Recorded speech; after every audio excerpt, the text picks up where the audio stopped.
Good morning dear students. तो बच्चों, आज जो है हम आप लोग के बीच क्लास 10 हिंदी का सेट 4 का वीडियो जो है आप लोग के बीच लेकर आए हैं। कहने का मतलब है जैक द्वारा जो प्रकाशित 5 सेट जो है आप लोग का जारी हुआ है, उसमें से 3 सेट हमने जो है आप लोग को अपने चैनल में अपलोड कर दिए हैं, उसको आप देख लीजिएगा। आज जो है हम सेट 4 का जो है 40 क्वेश्चन को आप लोग के बीच हम हल करने वाले हैं। तो चलिए हम लोग देर न करते हुए हिंदी के 40 क्वेश्चन को हम लोग करके देखते हैं और इसका सही आंसर को टिक लगाने का प्रयास करते हैं। तो चलिए बच्चों, देखिए झारखंड शैक्षिक अनुसंधान एवं प्रशिक्षण परिषद आपका रांची द्वारा प्रकाशित है ना, प्रतिदर्श प्रश्न पत्र आपका जो दिसंबर माह में एग्जाम होने वाला है उसी से संबंधित जो है आपका ये सेट 4 है। कक्षा 10 विषय हिंदी ए, जिन्होंने हिंदी ए रखा है उसके लिए है। समय आपको 1.5 घंटा मिलेगा और पूर्णांक 40 है। पहले की भांति सब कुछ है। प्रश्न संख्या प्रश्नों की कुल संख्या 40 मिलेगा आपको और प्रत्येक प्रश्न में आपका 1 अंक जो है दिया जाएगा। आप सही प्रश्न का उत्तर सही करेंगे तो आपको 1 अंक मिलेगा। तो देखिए 1 अंक बच्चों बहुत मायने रखता है पास होने के लिए, फर्स्ट होने के लिए, है ना, बहुत मायने रखता है। तो हम लोग को एक एक प्रश्न को जो है बढ़िया से देखना है और इसका सही आंसर को हम लोग को टिक लगाना है परीक्षा में। तो चलिए देखिए क्या है आपका। सबसे पहले तो एक गद्यांश रहेगा, ये गद्यांश को आपको पढ़ना है और इसी गद्यांश को पढ़कर नीचे दिए गए आपको 1 से 5 नंबर तक क्वेश्चन का जो है उत्तर देना है। तो बच्चों आप वीडियो को पॉज करके गद्यांश को देख लीजिएगा, हम डायरेक्ट आंसर की ओर आते हैं। अगर हम गद्यांश को पढ़ने जाते हैं तो ये काफ़ी लंबा हो जाएगा, तो हमें भी और आपको भी ये परेशानी होगी। कहने का मतलब है वीडियो लंबा हो जाएगा तो हमें डाउनलोड करने में परेशानी होगी और आपको अगर वीडियो लंबा रहेगा तो आपको देखने में भी बोरिंग महसूस होगा। तो चलिए हम लोग, आप इसको पॉज करके आप इसको बार बार इसको पढ़ लीजिएगा। आइए आंसर देखते हैं। पहला क्वेश्चन देखिए क्या है। मनुष्य का जन्म किसके बोझ के साथ होता है? तो किसके बोझ के साथ होता है? देखिए है सम्मान है, प्रशंसा है, ये सभी है, अहंकार है। तो मनुष्य का जो जन्म होता है वो अहंकार के बोझ के साथ होता है, ये आपका आंसर हो जाएगा। ठीक है, देखिए यहाँ पर लिखा है मनुष्य का जन्म से ही अहंकार का इतना विशाल बोझ लेकर आता है कि उसकी दृष्टि सदैव दूसरों की बुराइयों पर ही टिकती है। तो यहाँ देखिए आपका आंसर मिल गया। चलिए दूसरा क्वेश्चन देखिए क्या कहता है। दूसरों की उन्नति को मनुष्य क्यों नहीं देखना चाहता? क्यों नहीं देखना चाहता?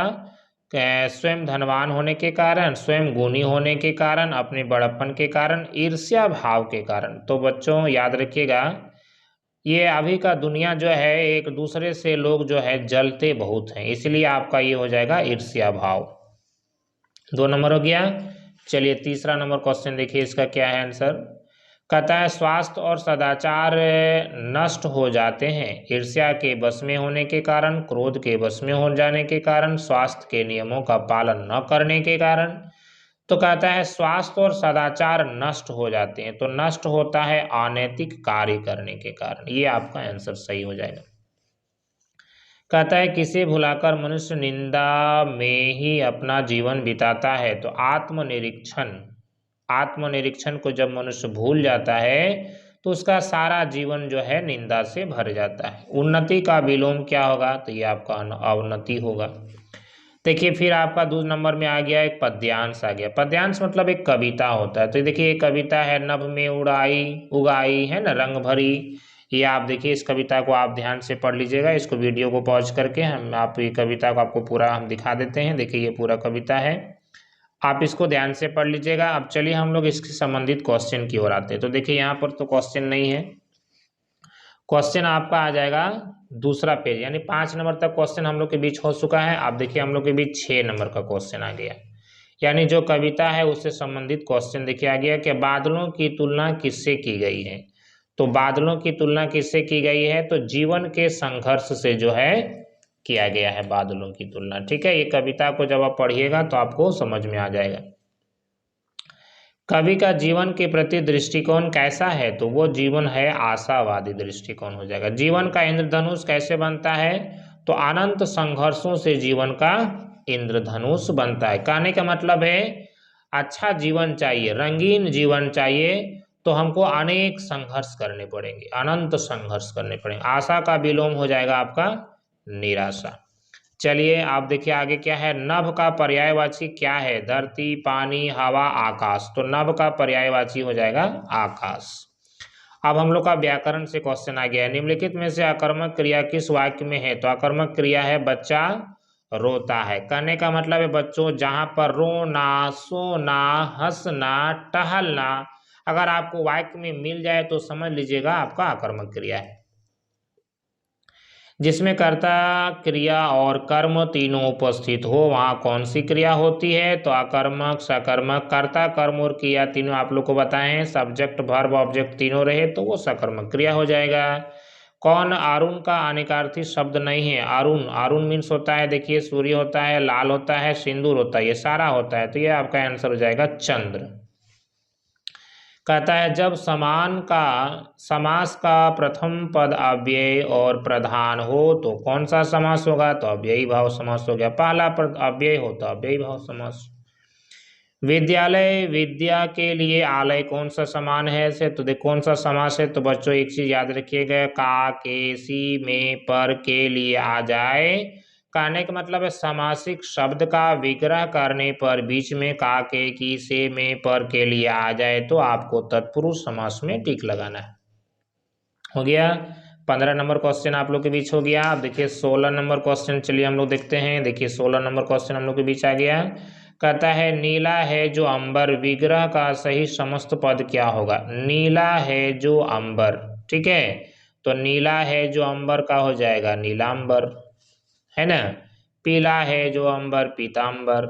कहता है रचना के आधार पर किस वाक्य में एक प्रधान और शेष आश्रित उपवाक्य होता है? तो ये मिश्र वाक्य में होता है। समुच्चय बोधक अव्यय के दो प्रमुख भेद है तो समानाधिकरण और व्यधिकरण, इसको याद रख लीजिएगा। पिताजी के द्वारा अखबार पढ़ा गया वाक्य में कौन सा भेद है? के द्वारा आ जाए बच्चों, आप लोग को बार बार बताए हैं, तो वो हो जाएगा कर्मवाच्य। कर्ता, कर्तृवाच्य के वाक्यों में कर्ता के कार्य की क्या होती है? प्रधानता होती है। अब देखिए आप लोग के बीच आ गया पाठ्य पुस्तक, यानी ये पाठ्य पुस्तक आप लोग को पढ़ना है। देखिए ये तुम्हारी दंतुरित मुस्कान है ना, धन्य हो तुम माँ तुम्हारी धन्य, ये पाठ को देखिए ये आपका कविता है, इसको आप लोग पढ़े भी हैं। तो आप देखिए इससे संबंधित आपका क्वेश्चन आ जा रहा है। यहाँ पर कहता है प्रस्तुत काव्यांश के कवि कौन है? तो इसका क्या हो जाएगा? इसका कवि हो गया नागार्जुन, ठीक है। चलिए 21 नंबर क्वेश्चन हो गया। देखिए हम लोग के बीच आ गया आपका फिर 22 नंबर क्वेश्चन। कहता है दंतुरित का क्या अर्थ है? तो दंतुरित का है नए नए दांत, ये आपका आंसर हो जाएगा। माँ बच्चे को क्या कराती है? तो माँ बच्चे को मधुपक्र कराती है, यानी जो पंचामृत होता है, 5 तरह का चीजें मिलाता है, उसको बच्चे को खिलाने से बच्चे का स्वास्थ्य जो है अच्छा रहता है, इसलिए इसका आंसर आपका ये हो जाएगा। कवि ने धन्य किसे कहा है? तो कवि ने माता को और पुत्र दोनों को कहा है धन्य, धन्य तुम माँ तुम्हारी धन्य। बादल किस दिशा से आ रहा है? तो बादल अज्ञात दिशा से आ रहा है। ये पाठ पढ़िएगा तो आपको बिल्कुल समझ में आ जाएगा। कहता है कहीं सांस लेते हो घर भर देते हो, इस पंक्ति का क्या अर्थ है? तो वातावरण का सुगंधित और मादक हो जाना। सूर्यकांत त्रिपाठी निराला का जन्म कब हुआ था? तो ये 1899 ईस्वी। कहीं कहीं पर आपको 1898 ईस्वी भी मिल सकता है, उसको भी आप टिक लगा सकते हैं। मर्यादा न लहे के माध्यम से सूरदास ने गोपियों की कौन सी मर्यादा न रहने की बात कर रही है? तो ये प्रेम की मर्यादा न रहने की बात कर रहे हैं। देखिए फिर आपका एक गद्यांश आ गया, ठीक है, और इसी गद्यांश को पढ़कर फिर आपको कुछ क्वेश्चन का जो है जवाब देना है। तो देखिए ये गद्यांश को आप पढ़ लीजिएगा। हम लोग आते हैं 28 नंबर के बाद 29 नंबर क्वेश्चन की ओर हम लोग आते हैं। देखिए ये 29 नंबर क्वेश्चन हम लोग के बीच आ गया। कहता है हालदार साहब को क्या अच्छा नहीं लगता? क्या अच्छा नहीं लगता? पान वाले के द्वारा एक देशभक्त का मजाक उड़ाया जाना, ये आपका आंसर हो जाएगा। बूढ़ा मरियल सा लंगड़ा आदमी कौन था? तो वो कैप्टन था, है ना। कैप्टन क्या काम करता था? तो कैप्टन क्या करता था? फेरी करता था चश्मे की फेरी करता था। हालदार साहब पान वाले से क्या जानना चाहते थे? तो कैप्टन के बारे में जानना चाहते थे। कहता है लेखक बाल गोविंद भगत की किस विशेषता पर अत्यधिक मुक्त दे? तो उसकी मधुर जो सुंदर सुंदर वाणी था, मधुर गान, उससे जो है वो प्रसन्न होते थे बाल गोविंद भगत के। बाल गोविंद भगत पाठ के आधार पर बताएं रोपनी किसे कहते हैं? तो धान की रोपाई को रोपनी कहते हैं। ठीक है।